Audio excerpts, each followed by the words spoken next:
Hello everybody, this is Astha Sethi and in today's video, we're going to be talking about the Axis Multi-Cap Fund, and to take this ahead with us, we have Mr. Raghav Iyengar, President and Chief Business Officer at Axis AMC. He has over 25 years of experience in the financial industry. Welcome to the show. Thank you, Astha. Glad to be part of the show.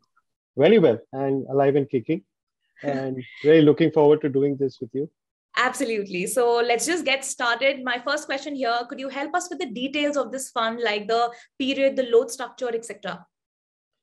Okay, this is a very, very interesting. The name of the fund is obviously the Axis Multi-Cap Fund. Multi-cap, as the name denotes, is a new category that just got formulated by the regulator about 9 months back. So what this essentially does is that you have to, and I mean have to, this is regulation, you have to put 25% of the fund's investments into large cap stocks, 25% into mid cap stocks, and then 25% into small cap stocks. And the balance 25%, Astha, you can decide to do whatever you want with it in whatever combination. So the minimum investment, so it's got, it's in some sense, it's like a one scheme exposure to the various types of companies that are available today in the market. In terms of the exit load, entry load, there's obviously no entry load. So your 100 rupees gets fully invested as 100. There is a small exit load if you choose to take it out before 1 year of 1%. Minimum investment amount is 5,000 rupees, and then obviously in multiples of 100 rupees after that. For SIPs, obviously the amount is slightly lower. It's at about 1,000 rupees to start with. So yeah, in that sense, it's pretty much similar to any other normal equity fund that you would see from the Axis table. Got it. Okay. And what kind of investor is this scheme best suited for? And what is the investment horizon an investor should keep in mind when investing in this fund? So that's a lovely question, Astha, because the ideal investor, see, for us, the ideal investor is somebody who treats equity like really like a long-term investment. But this fund is in some sense a bit of a fill it, shut it, forget it fund, because it's a solution-based fund. See, most of the questions, if you remember in your programs, in your shows, you will be asked that, Astha, is it a good time to take out money from small cap? Is it a good time to put money to mid cap? What should I do? I've got money here, etc., etc. Here, in some sense, the fund auto-allocates subject to that 25% limit, right? So the fund manager is also very, very comfortable because he knows he has to keep that 25, 25, 25. And then balance 25 is useful for him to make his adjustments, whenever he sees any market action, right? Like, just to give you a sense, in the last 1 week, as you know, markets have corrected. Many of the frontline stocks are way below their 52-week high. So it may make sense for him to go out or her to go out and buy some large cap ideas, right? This fund allows you that kind of flexibility. So I have seen investors make a lot of money, Astha, when they literally invest and forget about it. But having said that, obviously you should have at least a 3 to 5 year investment horizon, at least. I would prefer 5 in today's valuation, but a minimum of 3. I mean, if you've got anything, any requirement for your money in this fund before 3 years, please don't invest. I mean, because the market is volatile, you're seeing what is happening. It's greatly, long term is looking absolutely fine, but in the short term, anything could happen. And Friday's events are just an example of that. Right, understood. So basically 3 years at the time, the minimum time an investor minimum. Yes. Understood. Yes. All right, moving ahead to the next question, Raghav, could you help our viewers understand the difference between multi-cap and flexi-cap? Lovely question, Astha, because that's the question. Optically, it looks the same, but because the flexi cap also can do pretty much what the multi-cap does. In the sense, only thing there, the fund manager has a much, much higher level of discretion, right? So you'd ask me, obviously, if he's got discretion, isn't it good to give him that or her the discretion? My view is that, yeah, typically when you get into a flexi cap fund, especially in times like this, the fund manager tends to be more allocated, Astha, towards, as market valuations start increasing, they tend to take money off the table from mid and small cap and move that money to large cap. So you would see most flexi cap funds are actually largely a large and mid cap fund. You would find very, very less small cap exposure, especially if the fund is of some decent size. Here, in some sense, the fund manager, because of the regulation, has to keep 25, 25, 25. So he or her has to keep his best stocks in that sense in each of the categories. And of course, that last 25 is available to him to do whatever he or she feels like in terms of the current market context. So that's the fundamental difference. Here, there is a minimum discipline that you have to have a certain minimum percentage in these 3 categories. In the other one, of course, the fund manager is really free to do that. To my mind, both are core capacities, right? If you were to look at Axis FlexiCap, it's a large growing fund of ours. A lot of investors trust our fund managers' ability, our investment processes, and hence have allocated significant amount of money. Right. But many investors are also really liking the multi-cap fund, especially the best of theme ideas across the industry. So we will have our best ideas in the large cap, mid cap, and in the small cap space in this fund. And as I said, use that 25% depending on market timing, where we feel that 25% can be most suitably allocated to. Got it. Okay. And what is going to be the strategy for this multi-cap fund? The strategy, as I said, is going to be, so Axis, as you know, is a bottom-up fund house. So we really, of course, we do worry about where markets are, but largely we own companies, we buy businesses. I'm not too really concerned about the short-term movements of the price. And, we really believe with growth and quality. So we are happy to pay a little more for a good quality, long-term sustainable business, right? So in some sense, that is the overarching philosophy that we will use even in the multi-cap. So obviously in the large cap space, we need to invest a minimum of 25%. So we'll have that much lesser number of stocks. It'll be a little more concentrated. Mid cap is obviously for us in some sense a growth segment. So we will obviously be there. And of course, small cap is a great segment in today's market, but you need to be careful. Those are where a lot of the emerging ideas, the emerging themes, the new age ideas are coming in. A lot of new small industries like this, to give you a sense, chemicals was a very small industry 4 or 5 years back. Right. It's really done well today. So if you look at that, those are some of the ideas that's there. So obviously between large and mid, there will be slightly more concentration because you do get good quality companies, you do get the liquidity. In the small cap space, of course, you need to be careful because obviously they are volatile. Liquidity has been an issue. That's the nature of the small cap business. But having said that, that's the one that if you select right, gives you the best reward. Correct? We did an interesting study actually over a 10-year period. And we found that, we took the top 100 companies and the next 150 companies and then the balance 250 companies. This is typically the top 500 companies in India, the NSE. And to our surprise, we found that in the period between December 10 to December 20, which is a very, very long period of time, we found that out of the 100 large cap companies, only 61 remained large cap. So actually 39's market capitalization fell. Now, when I'm saying fell means a large cap company typically is any company which has a capitalization of more than 30,000 crores. A mid cap is anything between 10 and 30. And a small cap is anything below 10, right?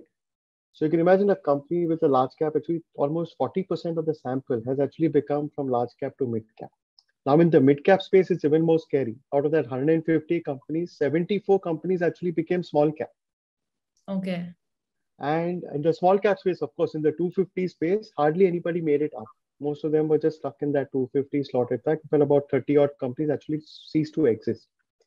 So I think the point I'm trying to make is that very few companies actually create wealth for you over a longer period of time. So in the Axis world, the way we run our investment philosophy is to try and find companies which are sustainable. That means they'll be around for a long period of time because if they're around, they will definitely make money for you. Number two, other beautiful quality aspects like the return on equity, what's the business model like, how do they treat their minority shareholders, etc., etc. So see, these are some of the things that work. So for us, if somebody asks me today, hey, market is at whatever, 57, 58, are you worried? I'm really not too stressed about it because we are actually looking for the company price rather than the market at that point of time. Right. And that's the advice I would give investors. If you get into a good quality business, frankly, it doesn't make a difference at what level of market you're in, right? Got it. Well, that was definitely a surprising fact for me. But yeah, we're talking about, volatility. And now, since we were just discussing about small cap and mid cap, besides volatility, what are the other kinds of risks that investors must keep in mind before investing in a multi-cap index fund? I think the first thing you do is obviously you have to have time. I think today's investor is very concerned about flipping in and flipping out. Which is where if you see a lot of the IPOs that have come out have seen fantastic retail participation and many of them have really rewarded investors. This is not a flip in, flip out. This will take time to invest. Our fund manager will be careful. We are really playing, as I said, for the really long haul over here. Yeah. So the thing that an investor must be very careful about our size, he should definitely not use short-term money to play in this fund. Short term is lesser than 3 years. It's like less than. Suppose he's got I have a lot of friends of mine who say that, hey, we have this bank deposit coming up. We need it for something next year. It's not giving me too much of a great rate. Let me take this on and put it into the stock market. And that's a bit scary because I really don't know. If somebody asks me where markets will be 1 year from now, I don't know. But I can reasonably tell you with confidence that if you have a 5, 7, 10 year view, I'm pretty sure the Indian economy will be in a much, much bigger and better direction. And with that being the case, good companies will obviously give you great returns. But will that company be giving you a great return in 1 year? Frankly, I don't know. Because it's just too many things, India is pretty much related to global markets. There's a lot of this Corona stuff is just, we thought it had gone to sleep, but you know what happened on Friday. It's just a lot of volatility. Basically, I think we are in an uncertain world. The only way to deal with uncertainty is to give your investments time. And lastly, please don't borrow and invest because that can actually cripple you. Unless you're a really suave investor, that can really that can cut you both ways because you could actually be losing money and also having problems in paying your interest. So that's the two things I would think. If you can give it time and you can give it and you manage to put some of your core money in it, I think this fund will give you a pretty good experience. Got it. Understood. Now that we were just talking about the current market mode. So if we look at the current market, how it is right now, in what phase it is in right now, what would be your advice to the investors, apart from what we just talked about? Okay, I think life is pretty much different from the time we agreed to do this conversation together to where it is today. And that actually is some reflection of the market, right? So last week when we started thinking about doing this conversation, I was all ready to tell you that markets are a bit overvalued and don't worry about it. We will invest carefully. And then just like 2 trading days and boom, suddenly market is down 4-5%. And so that's the thing with the market. I think that's something that all our viewers must be very aware of. We are in a very, very uncertain world. Markets are, in the sense, expensive in the short term. That means a lot of the price action is already determining very, very good results. So any disappointment there will take some shine off it. Markets are expecting that things are completely back to normal, which they are, because compared to March, April, May, where we had our second wave, I mean, lots of us have been vaccinated, things are slowly getting back. So suddenly if there is some sort of a lockdown or some sort of restriction, markets will not take that very kindly because obviously restriction means lower economic activity means lower profit. Lower profit means obviously the expectation of the market is going to be different. But the good thing is that I think we are in a fantastic trajectory. India's GDP now is $2,000. That's per person. We have the youngest workforce. We have a whole lot of new industries coming up. We are producing at the rate of almost 1 unicorn a week. This year to date, we've had 41 unicorns. A unicorn, as you know, Asta, is any company which has more than $1 billion of valuation, which is quite significant, correct? Many of the new age companies have got listed. Some have given very, very good returns. A lot of the FI investors are going there. So suddenly there's a lot of good quality capital coming in. Age has always been an advantage for us as a country. We are the youngest population in the developing world today. That creates its own degree of consumption. And of course, the government is also doing a lot of work right now on the ground, trying to encourage manufacturing to come. So if I put all this into a box, and sort of a crystal ball and say, hey, how does life look 5-7 years later? Frankly, it looks fantastic. It really looks good. I think we are in some sense in our second. I've been in this business now for a long time.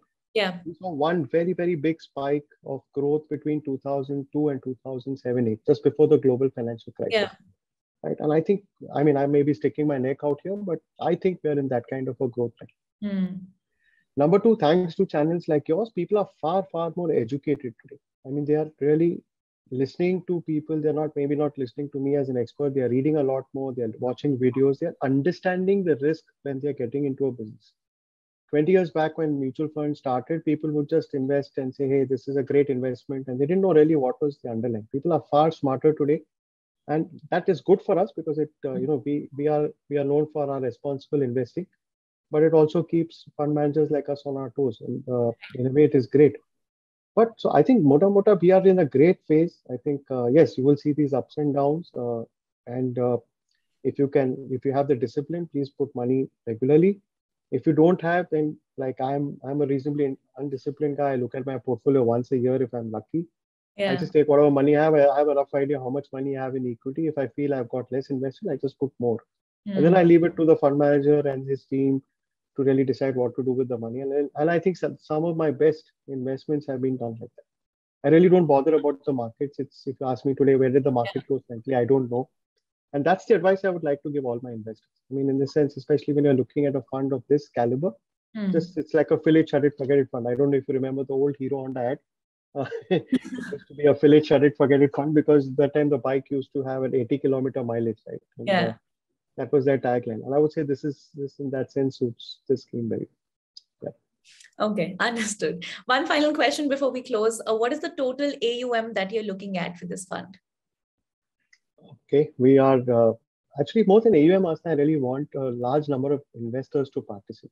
I think we've had in the past 120,000 investors coming into our fund, and I'll be really happy if we can get somewhere close to that number because that's really good for me. Because I want retail investors to come and experience Access. I think ultimately this is in some sense like a 3E fund, right?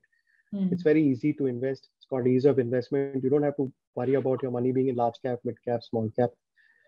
I think in terms of the exposure, it's fantastic because it gives you exposure to all the 3 market caps. And lastly, I think there is a certain experience that Access investment style has given our investors. And we've just crossed a 1 crore folio mark.